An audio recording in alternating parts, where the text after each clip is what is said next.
All right, 3.2, an introduction to quadratics and their graphs, which are called parabolas. All right, objective, students will be able to identify the different forms of quadratic functions and identify which forms easily identify which features. So I'll explain what that means. First off, quadratic functions, they come in three different forms. There's the vertex form, there's standard form, and there's factored form. Each of these forms have their own special abilities. Like there's certain things that we can get information from very easily from these three different forms. So I want to explain what those all are. First though, in my graph over here, you'll notice that I'm showing you what a y-intercept is, but this dot is moved down. So this little dot was supposed to be right there where the graph actually crosses a y-intercept. So I think something happened when I actually published these notes that this graphic moved this dot a little bit, so I apologize. But the zeros are in the right place, the vertex is in the right place, and the blue line, the axis of symmetry, is in the right place. So just know that that dot's supposed to be right there on the graph. Okay, vertex form, let's talk about this. It looks like you see here, a, x minus h squared plus k, where there's going to be a number, a, usually it's a 1, some number here for the h and some number here for the k. And the beautiful thing about vertex form is it's really easy to find the vertex. Hey, look at that. It's just the coordinates hk. So whatever this number is here, that's your x value of your vertex. And whatever number this is here, that's your y value. The thing to keep in mind though is this is always minus h. So let's say this was x plus 3, right? Like just an idea. If this said x plus 3, well, since the form is minus h, that means that you'd have to think of this as x minus negative 3, and so your h would be negative 3. The k is a plus, so it's always just exactly the same, but here it's going to be the exact opposite number. All right, what is the vertex? Well, the vertex is just like the very top or bottom of the graph, or we'll say this is the min for minimum or max for maximum of the function. So you notice here you have a parabola that's opening up, so this is the minimum, it's the very lowest. But if you had a parabola that was opening down like this, there's the vertex and it would be the max, right? Just depends which way it's opening up. Okay, so let's take a look at this first problem here. It says, what is the vertex? Well, remember the vertex is the opposite of what's inside here.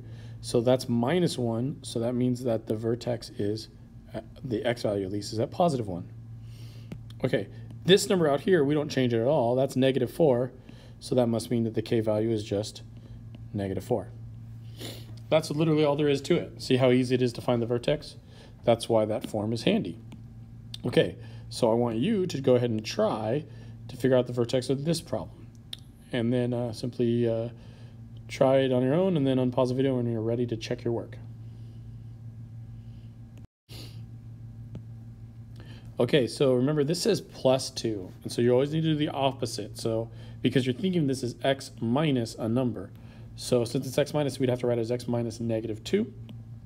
And so then this is, the x value here is negative 2. Again, the reason behind that is this is the form that it should be in for vertex form.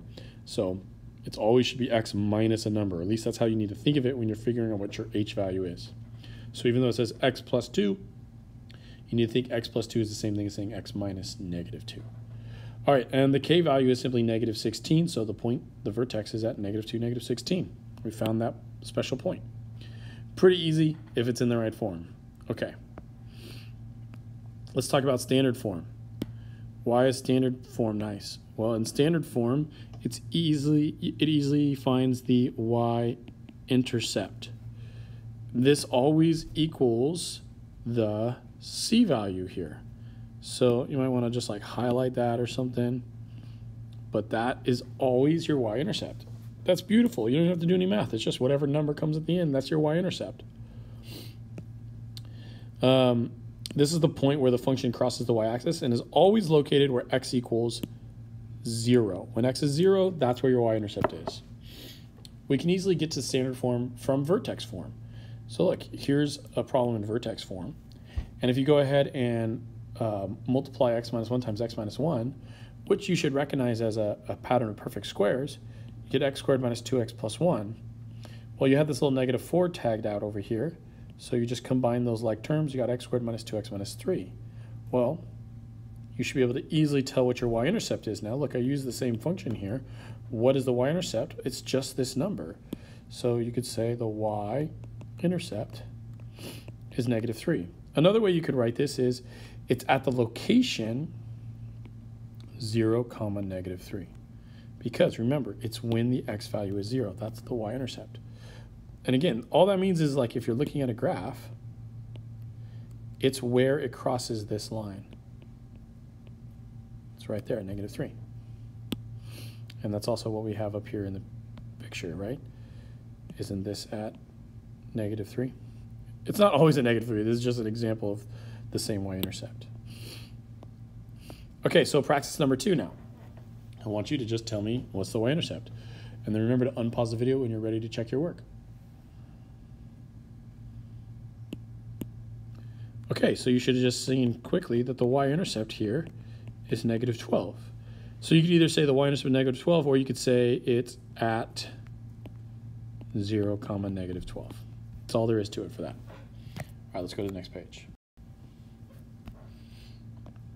All right, the other form we have here is factored form. And this lets you easily find the zeros. Another name for zeros are roots or x-intercepts. These are all kind of, they mean the same thing. This is the point where the function crosses the x-axis. So last time we were talking about crossing the y, now we're talking about crossing the x. And there's usually 2 of these, not always, but usually. And that's because if you think about a graph, a parabola of a graph, it looks something like this. And so look, that's where it crosses the x-axis. So those are the zeros or the roots or the x-intercepts. But it's possible that you would get a graph like this that doesn't cross the x-axis at all, so there's none. And it's also possible that you get a graph like this that crosses it exactly 1 time. But like I said, usually it's going to cross it twice. Okay. To do that, you need to, it's always located where the y equals 0. I forgot to fill that in for you guys. It's when y equals 0. So to do this, what we need to do is we need to factor it. And you can easily get to factored form from standard form. Now, you need to know this. You cannot always get to factored form. It has to be factorable. So there's some problems where you're going to see that just don't factor. But all we're going to do is think back to last chapter. We take the c value or the negative 3 value, we put it on top. We take the b value, we put it on bottom. And we want something that multiplies, and put a little extra multiply up here and adds up here. Well, 2 numbers that do both of these things, negative 3 times 1 is negative 3, and negative 3 plus 1 is negative 2. So you could factor this as x plus 1 and x minus 3. See, x plus 1, x minus 3. That's the kind of the trick to factoring. But I did go ahead and show you all the steps to how to factor this by grouping. You split it up, negative 3, positive 1. Then you see, you could take out an x, and you get x minus 3. Here you could take out a 1, you get x minus 3, and x minus 3, x minus 3. Let's highlight it so you can see. Now if you pull down x minus 3 from both of these, you'd be left with just x plus 1. Boom. That's all there is to it. But we've done this a lot. You should be good at this by now. Well, this is handy because if we're trying to find out the zeros, we're just saying, hey, when does this thing, oops, let me change my pen. When does this thing equal 0? Well, if you remember last chapter, we talked about this, but anything times 0 equals 0. So if you have x plus 1 times x minus 3 equals 0, then either this thing equals 0 or this thing equals 0. So kind of the idea here is you just set them both equal to 0. X plus 1 equals 0 and x minus 3 equals 0. You set them both equal to 0. Now you do a little bit of algebra. Well, if I was to subtract 1, add 3, I would cancel. I'd get x equals negative 1 and x equals positive 3. Well, look, this is the beautiful thing about the factored form. If you look at the original problem, which was here or here, these numbers are the exact opposites of your factors. So that's an important rule to remember, okay?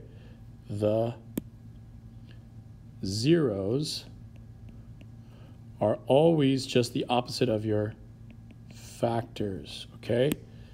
It's really helpful. A lot of students forget that and they think they're the same, but they're not. And they're not because of this reason right here. Remember, you're setting that thing equal to 0 and then solving for x. That's why they're the opposite.